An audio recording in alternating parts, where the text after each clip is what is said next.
This was the first song I wrote for the record. I wrote it traveling from North Carolina to Bristol, Tennessee, Virginia.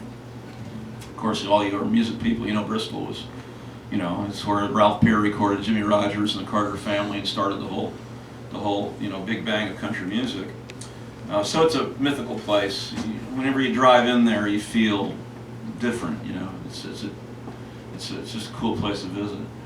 Anyway, so I was driving there, to do a show at the Rhythm and Roots Festival, and I saw a little sign on the side of the road. I was doing a little back road thing, and saw a sign on the side, a historical sign, that said, in May of 1865, the Army of Tennessee, the Confederate Army of Tennessee, made its last march to go surrender to General Sherman in Bentonville, North Carolina. So I was like, wow, this is just too good. I got to write something about this. And I got to thinking, you know, the sort of lost cause mythology is that the Confederate soldiers were incredibly brave and incredibly chivalrous, and they weren't fighting for slavery, that they were fighting for their own sort of local rights. And that may have been true in some cases, but you know, in the Army of Tennessee, which was a Western-based Confederate army, most of the soldiers in the army by the end of the war were draftees. They were conscripts. They were forced to fight. So these fellows went through all these horrible, horrible battles. You know, the Army of Tennessee lost almost every battle they ever mostly against Sherman's armies. And at the end of it, Sherman was he was a pro-war Democrat.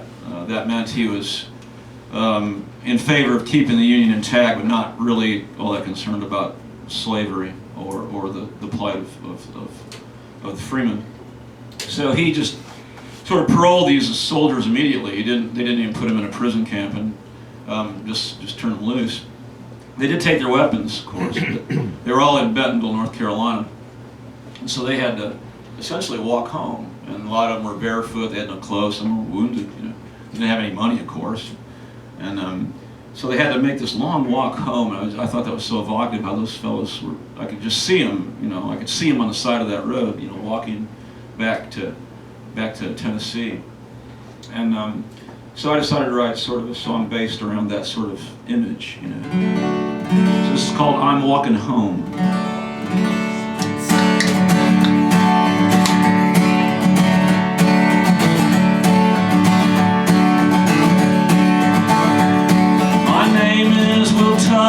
I grew up near Bristol. I had no ambition, no urges to roam. But in '61, the devil came calling.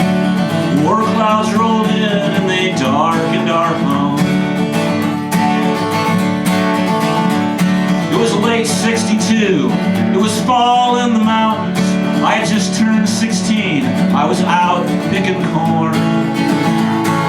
Conscript enforcer came up from the valley with 6 hungry soldiers, their uniforms torn.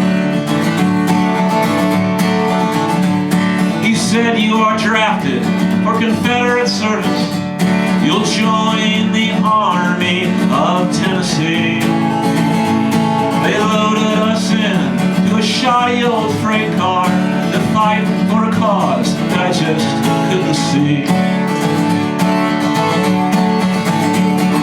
Dad was a rebel, my brother pro-union. My mother could care less and prayed on love.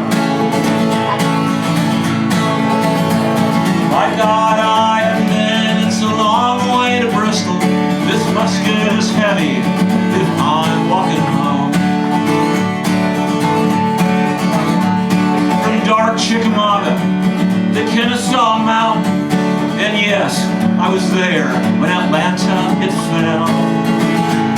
Then back up to Franklin and Hood's crazy charges. I learned not to care, and I lived through it all. My dad was a rebel, my brother pro-union. My mother could care less and prayed all alone. By God, I admit it's a long way to Bristol. This musket is heavy if I'm walking home.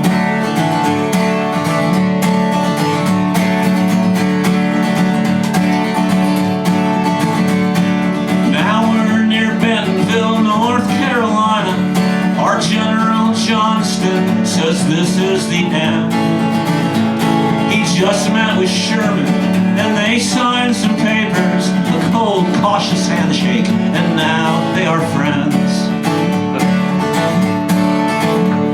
Well, I hated slavery and all who stood for it, but I hate the Union